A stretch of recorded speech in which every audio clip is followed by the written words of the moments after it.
The rain fell in relentless sheets, drumming against the metal roof of Jack Rowan's pickup truck like 1,000 impatient fingers.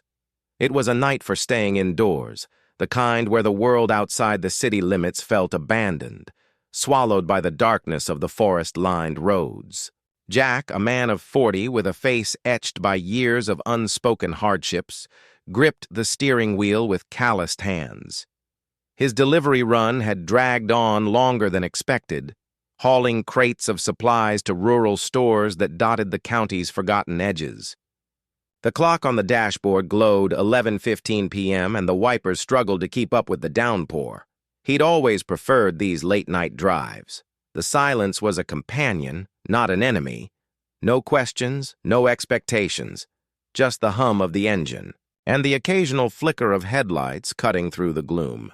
But tonight, something disrupted that solitude. Up ahead, through the haze of rain, red and blue lights pulsed weakly, like a dying heartbeat. Jack's foot eased off the accelerator, his truck slowing to a crawl. Instinct kicked in, old habits from a life he tried to forget. He pulled over, tires crunching on the gravel shoulder. The patrol car was a mangled wreck, flipped on its side, hood crumpled like paper. Smoke curled from the engine, mingling with the rain to create a hazy veil. Jack killed the engine and stepped out, the cold water soaking through his jacket instantly. He grabbed a flashlight from the glove compartment, its beam slicing through the night. As he approached, his boots splashed in puddles tinged with something darker, oil, maybe, or blood. The driver's door was crushed inward, glass shattered across the road like scattered diamonds. Inside, slumped against the steering wheel, was a woman in a police uniform. Her badge caught the flashlight's glare, reflecting back at him like an accusatory eye. She was young, late 20s perhaps, with dark hair matted by blood and rain. A deep gash ran across her abdomen, her vest torn open, exposing the wound that wept crimson. Her eyes fluttered open, hazy with pain and shock. "Back up! They're not coming," she whispered, her voice barely audible over the storm. Jack froze for a split second, the words hitting him like a punch. But he wasn't the type to run. Not anymore. Not ever, really. He ripped off his jacket, exposing the faded scars on his arms, souvenirs from battles in places that didn't exist on maps.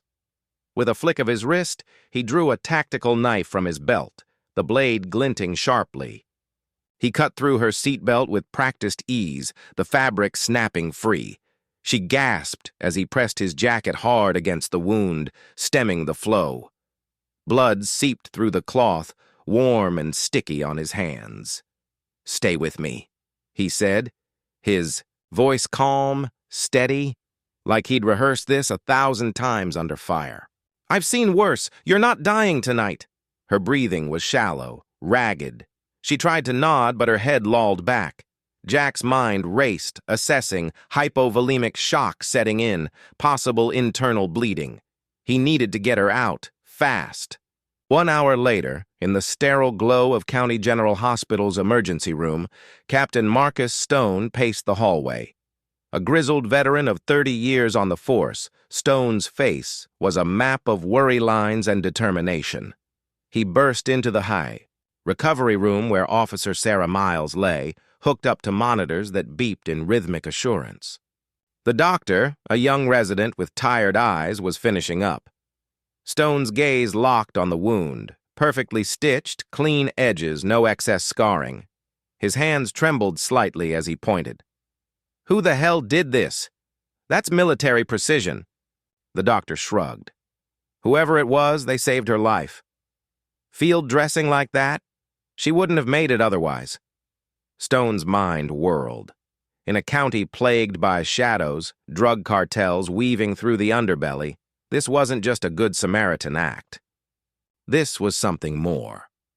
Jack Rowan woke at 5:30 a.m. sharp, as he did every morning, in his modest house on the town's edge. The place was small, functional, a 2-bedroom ranch with peeling paint and a yard that saw more weeds than flowers. Neighbors waved from afar, but kept their distance. Jack preferred it that way.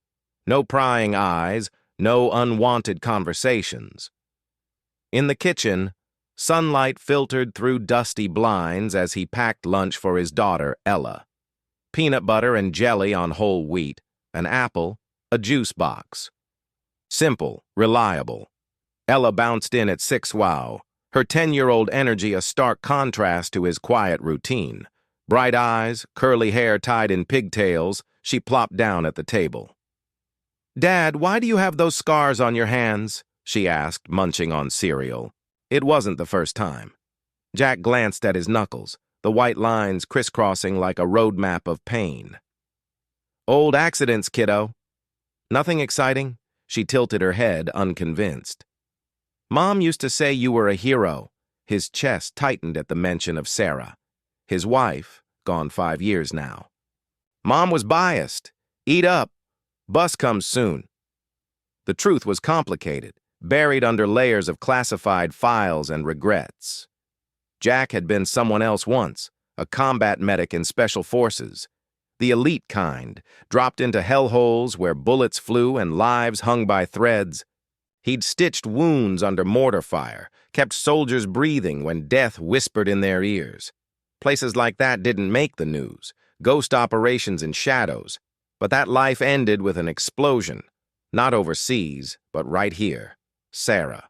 Rowan, his wife, and a patrol officer had pulled over a suspicious vehicle during a routine stop.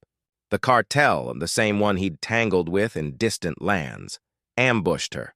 A hail of gunfire, a rigged explosive. She was gone before backup arrived. Jack walked away from it all, resigned his commission, moved to this quiet town, raised Ella alone. He drove a delivery truck now, hauling mundane cargo. On his wrist, a black rubber bracelet with faded letters, "Never leave a fallen," a reminder from his old unit. That night, the rain had hammered down as he finished his last drop-off. The T. Forest Road was a black ribbon twisting through ancient trees. Most avoided it after dark, rumors of cartel runners using it for smuggling. Jack didn't care. Silence suited him. Then, the lights. Flashing red and blue, faint through the storm. He slowed, every instinct screaming, "Call 911! Drive on! You're not that guy anymore!" But he stopped. He always stopped. Flashlight in hand, he approached the wreck. The patrol car had flipped violently. Skid marks told the story of being run off the road. Glass crunched underfoot. Inside, the officer, Sarah Miles, as he'd later learn, stirred weakly. "Backup," called them. 20 minutes ago, she murmured, blood trickling from her lip. Jack checked his phone. No signal. The forest was a dead zone. Her pulse thready, breathing labored. She grabbed his arm, grip fierce despite her state. "If you run, they'll find you too. They're watching." He met her eyes. Fear, pain, resignation. It hit him like a flashback. His wife's face, superimposed. Same uniform, same vulnerability. He couldn't walk away. "Then I guess we both fight," he said, voice low. He dashed to his truck, yanking aside a tarp in the bed. Beneath, an old military med kit, untouched for years. Why had he kept it? Fate, maybe. Back at the car, her eyes were closing. "Hey, stay with me. Name?" "Sarah," she whispered. "Okay, Sarah. I'm Jack. Gonna get you out. Stay awake. Tell me why you became a cop." "Wanted. To make a difference," she managed, a ghost of a smile. "Good reason." He assessed. Deep laceration, possible organ damage. Gasoline fumes thickened the air. The car could blow any second. "This'll hurt," he warned. Everything hurts. From the kit, hemostatic gauze, trauma bandage, clamps. Hands steady, he packed the wound. Sarah screamed, the sound raw in the night. He didn't flinch. "Talk to me. Who did this?" Following suspect. "Cartel. SPA's connection. Ran me off. 2 vehicles, maybe 6 men, left me dead." Jack's jaw clenched. The cartel. Always them. They think you're dead. Let's keep it that way. He wrapped the bandage tight, bleeding slowing. But the gas smell worsened. Can you move? I don't know. On 3. He lifted her. Fireman's carry. She groaned, light in his arms. Adrenaline surged as he carried her away. 20 feet, 30, 50. Behind, the engine sparked. Get down! He shielded her as the car exploded. Fireball erupted, heat searing, shrapnel flying. Then silence, rain and flames. You're insane, she gasped. I get that a lot. Phone's still dead. Road half a mile uphill. He hoisted her again, steps labored in mud. Each jolt drew a wince from her. Tell me about your daughter, she said weakly. What? Jacket. Drawing in pocket. From Ella. He almost smiled. She's 10, smart. Asks why I won't teach her to stitch. Why won't you? Don't want her needing that skill. Quiet then. Your wife. Was she a cop? His step faltered. How'd you know? The way you looked at me. Like you've seen this before. She was. Died 5 years ago. Cartel ambush. I'm sorry. Don't be. Just stay alive. They reached the road. Jack flagged a passing truck. The driver called 911. Sirens soon after. Paramedics arrived, cutting her uniform, staring at the dressing. This is military grade. Who did this? Jack stood aside, soaked, bloodied. Officers questioned him. Name? Jack Rowan. Saw who did this? No, just found her. Doctor? No. How'd you? Used to be a medic, long ago. Captain Stone arrived, eyeing the scene, then Jack. Carried her half a mile? Through a crime scene? She was dying. Stone studied him. Scars, calm poise.